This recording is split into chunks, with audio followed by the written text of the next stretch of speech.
be joined by Brian Kavanagh, Chief Executive of Horse Racing Ireland. How are you, Brian? Good, thanks. Really good, yeah. Good, thanks for taking the time. Brian, Dublin Racing Festival, I'm sure you were up there at the weekend. It's the third year in, you must be delighted with how it's going. Great, really. Yeah, 2 great days racing. All the thrills and spills of National Hunt racing, and really think this was the best of the 3. A lot of things came together. Trainers, owners were great. They ran their horses, they took each other on. Really competitive racing. Our numbers were good. The attendance and the betting figures were strong, and obviously there's plenty of scope to build on that going forward.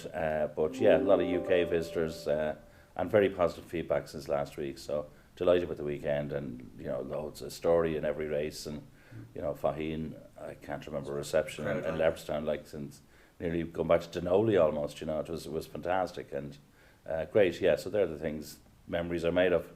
With Racing TV, are you happy in terms of now the switch from after races with them having the rights? Are things going well for them? Oh yeah, no, I think we'd be happy. I mean, look, commercially, the TV arrangements are the best arrangements, for Irish racing, and that's an important consideration, particularly for the race courses, in terms of their finances. So when the deal was done, it secured and helped secure the finances of the race courses for the 5 years. It was a strong deal commercially. There's no doubt there was teething problems and bedding in problems and trying to manage the volume of content which Racing TV have, but I think they've responded well to that. They're very, very attentive to criticism, suggestions, any feedback that we give them. They act on it. So on St. Stephen's Day they set up a completely separate channel for the. Should that be done? Yeah, we look at it. Full-time basis? We certainly. It's not needed on a full-time basis, because you will have other days when the Irish meeting might be the only meeting on. But certainly on days of big potential clashes, it is an option that we look at and we're considering. And that took a lot of the heat out of it, and customers were happy.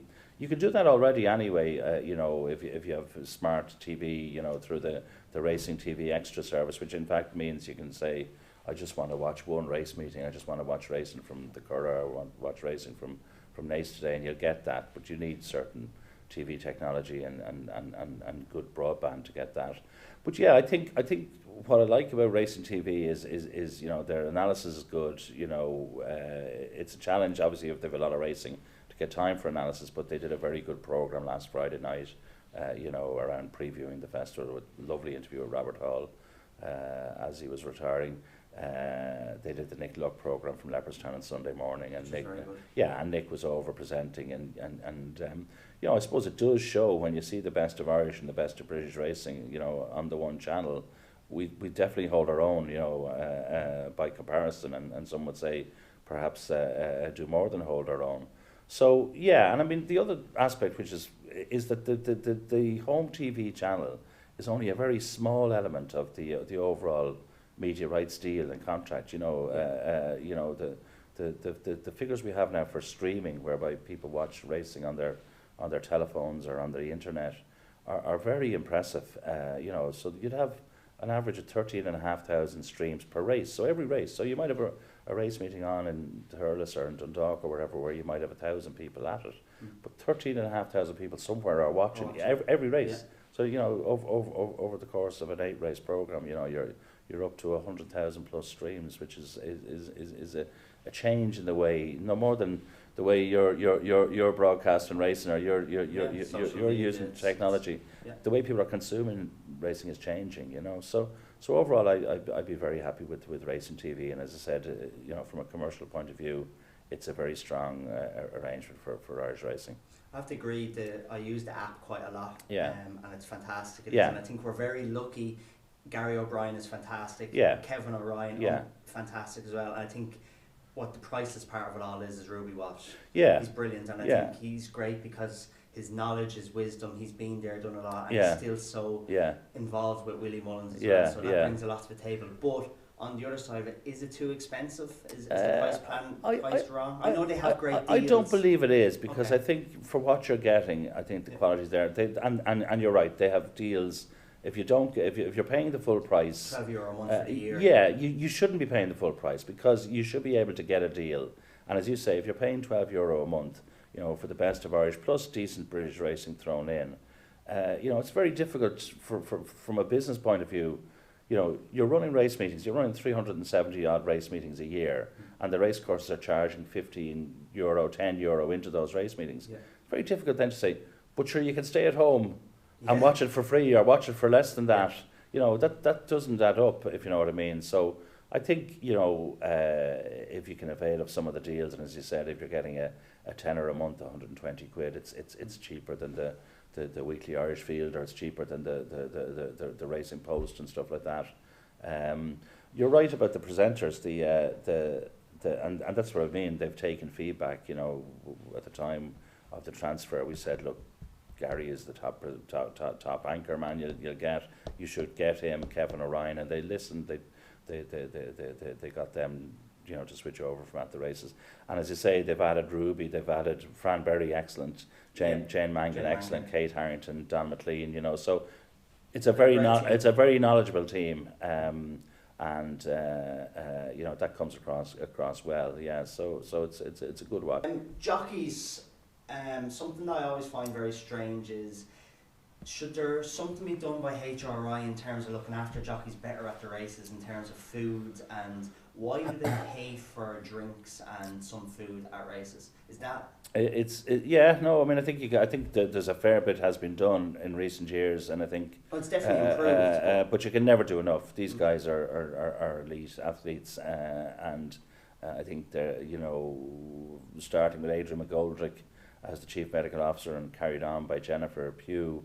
I think they've raised the bar in terms of health and medical standards for jockeys. I think jockeys much more aware of medical issues now, and one of them is undoubtedly the food they eat.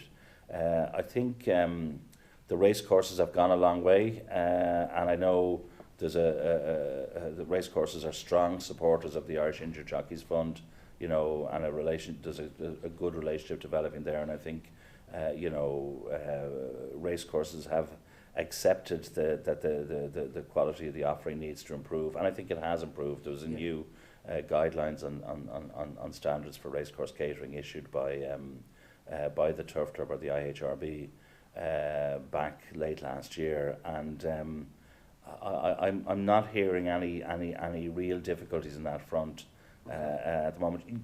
That said, you can never do enough. You know, we're about to build a new weigh room in Clonmel, and the existing weigh room is an embarrassment. It's, you know, it has to be replaced. So over time, there's a new weigh room going to open in Leopardstown in the middle of next year, and like it would be lovely. But like I don't know if you've been in the old jockeys facilities in Leopardstown. Like they're like a 1960s sort of boarding school. They're just not good enough. So and people have put up with that for long enough. So over time, you know, looking at our capital programs, we will very much endeavour to improve the physical facilities for jockeys through the Turf Club and through Jennifer Pugh. A lot of work has been done on improving the medical facilities and services for jockeys, and with the race courses, you know, I think particularly, you know, on foot of the revenues they're generating from some of the media rights deals, I think race courses are obliged now to come up to the plate, and I think they are.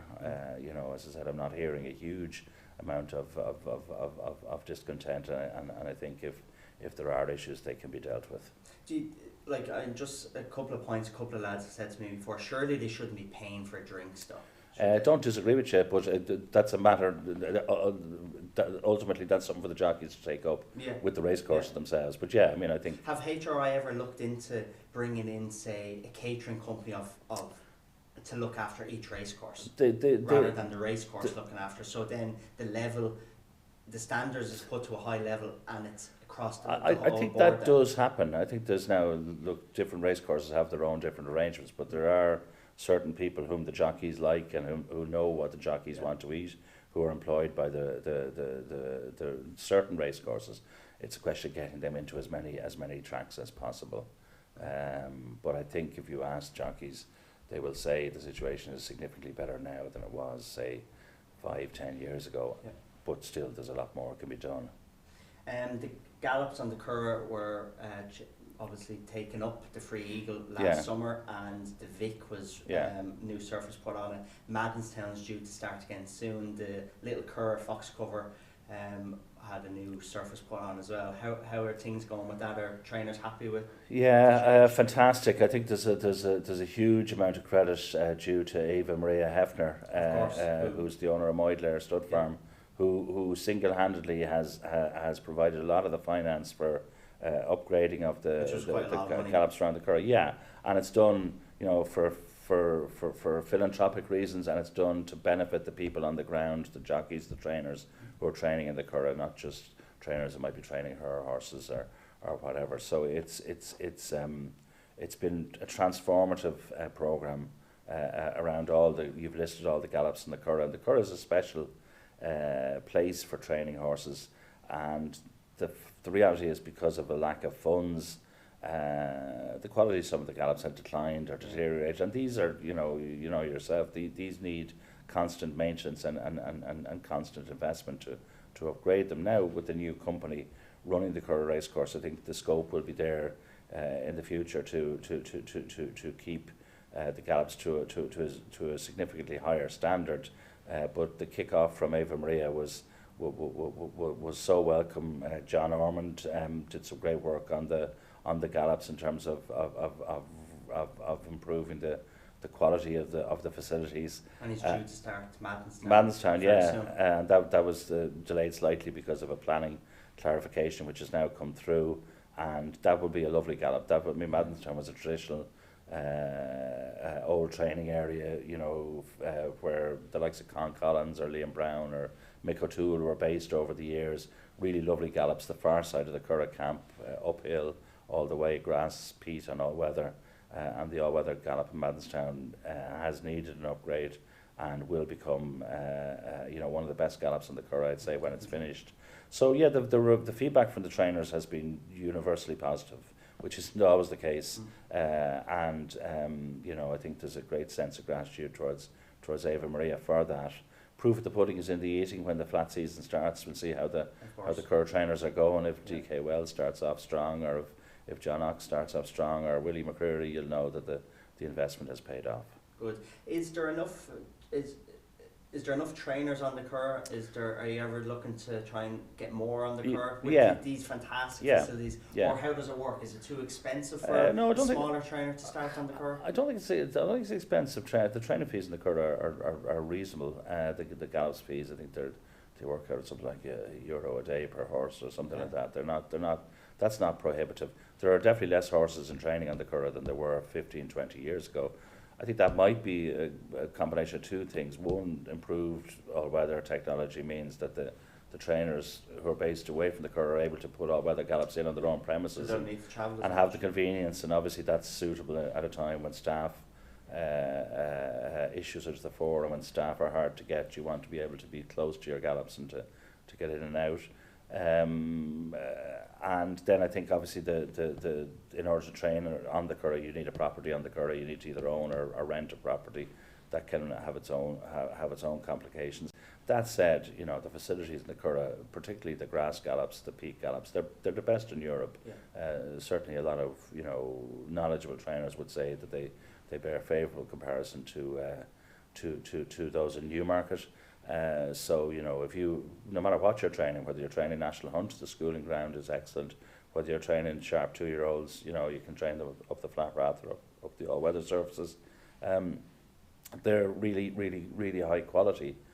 So I think there's a new life in the Curragh training grounds. It's been reinvigorated, and certainly I think we'll see a big upswing in its fortunes over the coming years. And the Curragh racecourse obviously had its massive redevelopment. It looks fantastic. Are you happy with how things went with that? Yeah, very happy. I mean, the development is finished now, and Pacquiao is in there. Just talking to him this morning. Right in the thick of it in terms of getting... Huge asset to the Curragh racecourse. Yeah, huge. Pat's great, yeah. Getting ready for the season. It's amazing when Christmas turns, suddenly, you feel before Christmas, the Curragh's miles away. Suddenly you're into the New Year, you say, geez, it's only 6 weeks, 8 weeks, 10 weeks or whatever. So yeah, the Curragh will be starting up now, in another 7 or 8 weeks less. And I think it'll have a great year this year. As I said, a lot of the teething problems with the building are sorted out, and the team up there are working very hard. A lot of positive sponsorship news, a lot of good local engagement with the local community. So the quality of the racing is as good as ever. I think they've got a good fixture list this year. They've moved away from the Friday nights. They've dialed down the number of Friday nights, and they've put a theme around every race meeting that they have. So right from the start of the season at the Curragh, there'll be themed to their days. So yeah, I'd be very happy with where it is now. Good. I'm not looking for your own personal opinion on tomorrow. We have the election. What's good for horse racing, or who's good for horse racing, should I say? I think, look, I think horse racing, one of the things I always say is that we're very lucky in Ireland. One of the big pluses we have compared to other countries is we have had governments down through the years who've understood and appreciated the industry. And a lot of our job is about trying to explain that to the political system. So I think across all the political spectrum, our industry has a story that is strong and is well able to tell. And that's whether you're a left-wing party, a right-wing party, or whatever. And the reason I say that is that it's because, and time again we've seen it with any information we produce or any economic analysis of the industry we do. This industry gives more back to the country than it gets, much more. 29,000 jobs, almost all in the rural Ireland, and there's a big debate going on at the moment, and you see it in the election about the future of rural Ireland. Too much investment going into Dublin, too much investment going into the East Coast. So if you're looking at something which Ireland is good at, and which we have natural advantages because of the climate, because of the soil, and because of the people, which brings international money into the country, overseas investment. Look at all the runners of the Dublin Racing Festival last week that were owned by British owners. Look at all the major flat owners who are spending money in Ireland that they wouldn't otherwise be spending. If you look at the level of exports that our industry gives, there's no political parties going to turn their nose up at that and say, look, that's you go through parts of the country where racing is and breeding is strong, Tipperary, Cork, Kildare, Wexford, Meath. Some of these places, we talk of Gordon Elliott, in Summerhill. We talk of Willie Mullins in Loughlin Bridge. Joseph O'Brien in Piltown, Aidan O'Brien in Rose Green, Jessica Harrington in Moon in Kildare. They're all employing 50, 60, 70, 100 plus people. There's no one else in those villages employing that level of people. Absolutely. So at a time when there's a big debate going on about the future of agriculture as well, we tick the green boxes. It's low intensive land use. Stud farmers are probably planting more trees than any other type of farming. There's no emissions issue, no chemicals sprayed on land, all that sort of stuff. So when you're talking about sustainability and environmental aspects, there's a positive story to sell there. So in that sense, I'm quite happy to talk about our industry to any political party. It's a 32 county industry. Always has been run on a 32 county basis. So I will be neutral in terms of the outcome of the election, because whoever's in power, it's our job to point out the value and the return of the industry, and we'll do that with whoever's in power. And it is a big plus for our sector over the years that compared to other countries, we have had governments who have seen that and heard that message. And in many ways, in the past, we've also been lucky. We've had ministers who are passionate about racing, but actually, in a funny way, it's nearly better if you're able to convince or persuade or point out to someone who's not that passionate about racing the values, because then they take the industry and the value of its merits, as opposed to because it might be something that they're interested in or like themselves. So it's it will be an interesting day tomorrow. I was reading the book, reading the Racing Post this morning and their predictions. So we'll be glued to the TV on Sunday, because it does have big implications. But we have a good story to tell, I think. That's good. Last thing, something that we're all fed up listening to is Brexit. Where do Irish breeders, Irish trainers, anybody involved in horses in question, whatever way it is, stand for the rest of this year and after the transition period? Where does Brexit leave us with horse racing? Going to a meeting in Paris on Monday with the breeders to meet our French counterparts to just discuss a sort of a joint approach and a joint strategy. We're grand until the end of this year, is in simple terms. Previous arrangements apply because we're in what's called a transition period. Britain left the EU at the end of January, and there's a negotiation about a future trade arrangement. Within those negotiations about a future trade arrangement, we have to ensure that racing's issues and bloodstock's issues get put on the table, because there are some challenges there. We've enjoyed, because we were all in the EU together, we've enjoyed, freedoms in the past that are not now available because UK has become a third country. So, for example, if you're moving from a third country into the EU at the moment, you have to go through a specific border inspection post. So you're not free to move your horse wherever you want. You have to move it through certain ports or certain airports. You need veterinary certification if you're coming from a third country within, I think, 48 hours of having left that third country. Before you leave the third country, a vet has to certify that this horse is in good health. We haven't had to do that before with Britain because we have freedom of movement and we have similar veterinary standards. Your horse could be liable to be checked, inspected, taken off the lorry at the port if it's coming from a third country. We need to convince both our authorities, which won't be difficult, but more importantly the authorities in Brussels, that when they're negotiating with Britain, those sort of things would be barriers to trade, they would be potentially welfare issues, and therefore, to try and get as close as possible to the previous situation which applied.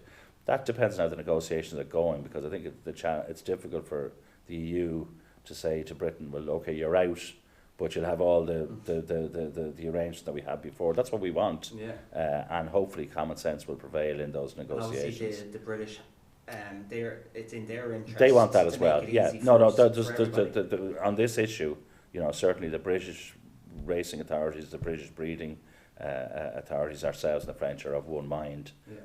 But that's the challenge is to get that through Brussels, and that's not a given, and unfortunately again you're in a situation where you're negotiating with the clock ticking down, and that's not a good place to be. You don't want to be coming into the autumn of next year with threats of no deal Brexit, and which I think is probably going to be what's happening, because just the sort of the sort of rough and tumble in negotiations means that people have to take sort of fixed positions. But we're grand until the end of the year, but we do have a challenge thereafter, and there's a lot of trade. 1,500 mares move from the continent to Ireland through Britain on a land bridge each year to be covered by Irish stallions or to come to be based here permanently, and things like that. It's so that could get very messy, if they're effectively coming in and coming out of the EU twice each time, so it's look, it's complicated, but you have to be optimistic. Solutions, business will find a way. Possibly lucky that Phil Hogan, who's leading it, is a racehorse owner, a racing enthusiast, but I also feel it's probably rather low down on the agenda, and we have to make sure it gets pushed up higher. Okay. Before I let you go, Brian, is there anything in the pipeline, anything anything that you're hoping to change for the good of this amazing sport? No. Always looking to improve. And there's a lot of exciting plans around. Our figures for last year were good. For the industry, attendance and participation, ownership figures, all that sort of stuff.